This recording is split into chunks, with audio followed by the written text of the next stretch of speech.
ఎవడు సైకో? బాలకృష్ణ అనేవాడు సైకో. ఎందుకు సైకో? పవన్ కళ్యాణ్ హోదాని ఆ వెలుగుని చూసి ఏడవలేక సైకో. నువ్వు సైకో. ఎవడికి సైకో? మాకేం సైకో? ఏం చేశాడు సైకో? సిగ్గు లేకుండా నేను కలవలేదని చెప్తావా? రోజు పురాణాలు నోట్లో ఒల్లివేయటం కాదు, బట్టి పట్టం కాదు, వేద మంత్రాలు బట్టి పట్టం కాదు, దేవుడి పద్యాలు బట్టి పట్టం కాదు.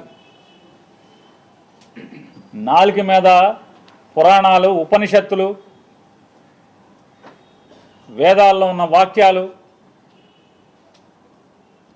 అవి బట్టి పట్టినంత మాత్రాన ఇట్టాగుంటుంది. బట్టి పడితే జీవితం, బట్టి పట్టిన బతుకులు ఇట్టాగా ఉంటాయి. పేరుకేమో బయట మామూలుగా మైకూర్చుకుంటేనేమో వేదాలు, ఉపనిషత్తులు అవి మాట్లాడటం ఆ ఊ అని చెప్పని.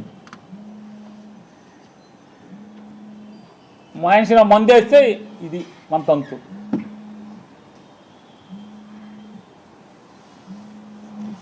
కామినేని శ్రీనివాస్ చిరంజీవిని పొగుడుతున్నాడు.